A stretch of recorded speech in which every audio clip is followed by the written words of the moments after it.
Chapter 2। Bharat की प्रमुख नदियां। हमारी देह में जो कार्य शिराएं और धमनियां रक्त प्रवाह करके करती हैं, वही कार्य धरती पर जल प्रवाह करके नदियां करती है। धरती पर जीवन की प्राथमिक आवश्यकताओं में से एक है जल। नदियां जल की आवश्यकता को पूर्ण करने का प्रमुख स्रोत है। यही कारण है कि जितनी भी प्राचीन सभ्यताएं हैं, वे सब किसी न किसी नदी के किनारे ही पनपी थी।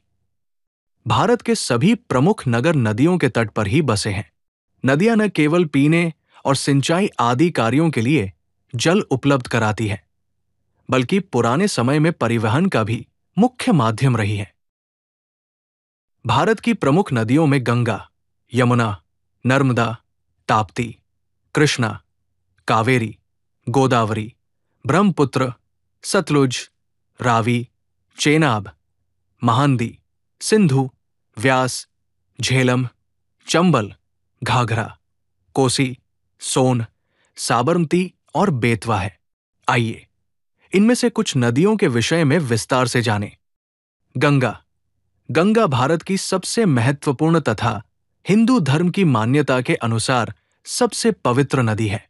गंगोत्री ग्लेशियर से उत्पन्न होने वाली भागीरथी देवप्रयाग नामक स्थान पर अलकनंदा नदी से मिलती है और यहां से इस धारा का नाम गंगा हो जाता है। भारत और बांग्लादेश में ये नदी कुल मिलाकर 2525 किलोमीटर की दूरी तय करती है। गंगा नदी देश की प्रमुख नदी ही नहीं, भारतीय आस्था का आधार भी है। गंगा को भारतीय समाज मां कहकर संबोधित करता है।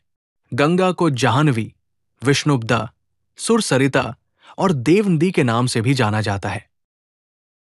हिंदू धर्म के अनेक महत्वपूर्ण तीर्थ इस नदी के तट पर बसे हैं।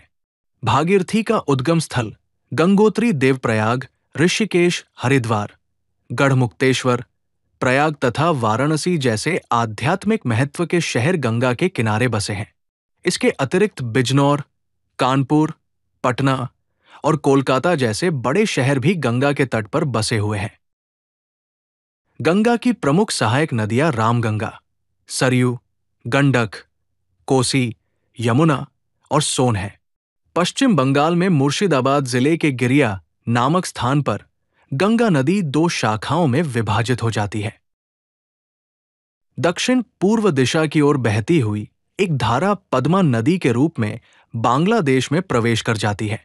उधर दक्षिणी धारा मुर्शिदाबाद से हुगली शहर तक भागीरथी कहलाती है और हुगली शहर से बंगाल की खाड़ी तक हुगली नदी के नाम से जानी जाती है।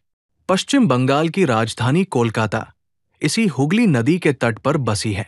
जिस स्थान पर यह धारा समुद्र से मिलती है, उसे गंगा सागर के नाम से जाना जाता है। सन 2008 में भारत सरकार ने गंगा को भारत की राष्ट्रीय नदी घोषित किया है। गंगा से जुड़ी अनेक पौराणिक तथा लोक कथाएं भारतीय समाज में प्रचलित है। रामायण में केवट की सहायता से राम ने गंगा नदी पार की थी। महाभारत में भी भीष्म को गंगा के बेटे के रूप में जाना जाता है। यमुना। यमुना नदी गंगा की सबसे प्रमुख सहायक नदी है, जो प्रयाग शहर के संगम में गंगा से मिलती है। ये यमुनोत्री से निकलकर चंबल, सेंगर, छोटी सिंधु, बेतवा और केन को अपने में मिलाते हुए प्रयागराज में जाकर गंगा में मिल जाती है। यमुना को कालिंदी के नाम से भी जाना जाता है। हिंदू मान्यताओं के अनुसार इसे यम की बहन माना जाता है। सहारनपुर, यमुनानगर, दिल्ली, मथुरा, आगरा, कानपुर जैसे बड़े शहरों से गुजरते हुए यमुना प्रयाग तक की यात्रा पूरी करती है। भारत में मुगलिया सल्तनत ने यमुना नदी के किनारे ही पांव पसारे थे। इसीलिए दिल्ली का लाल किला, आगरा का किला और ताजमहल जैसी विश्व प्रसिद्ध इमारतें यमुना के किनारे बनी हुई हैं। हिंदू आस्था के केंद्र भगवान श्री कृष्ण के जीवन से जुड़ी अनेक कथाओं में यमुना का वर्णन मिलता है। नर्मदा। मध्य प्रदेश, महाराष्ट्र और गुजरात राज्य में बहने वाली नर्मदा नदी मध्य प्रदेश के अमरकंटक पठार से उत्पन्न होती है।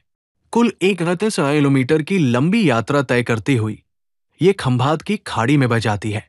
नर्मदा नदी का हिंदू मान्यताओं में महत्वपूर्ण स्थान है। जबलपुर शहर के पास भेड़ाघाट में नर्मदा नदी लगभग 9 मीटर का जलप्रपात बनाती है, जो विश्व भर में धुआंधार के नाम से प्रसिद्ध है। नर्मदा के तट पर अनेक बड़े शहर, तीर्थ स्थल तथा पर्यटन स्थल उपस्थित है।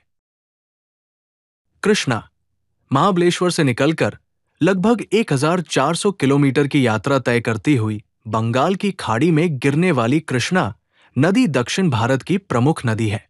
विजयवाड़ा जैसा बड़ा शहर इस नदी के किनारे बसा हुआ है। महाराष्ट्र, कर्नाटक, तेलंगाना और आंध्र प्रदेश की धरती को सींचने वाली कृष्णा नदी पश्चिम से पूर्व की ओर बहती है।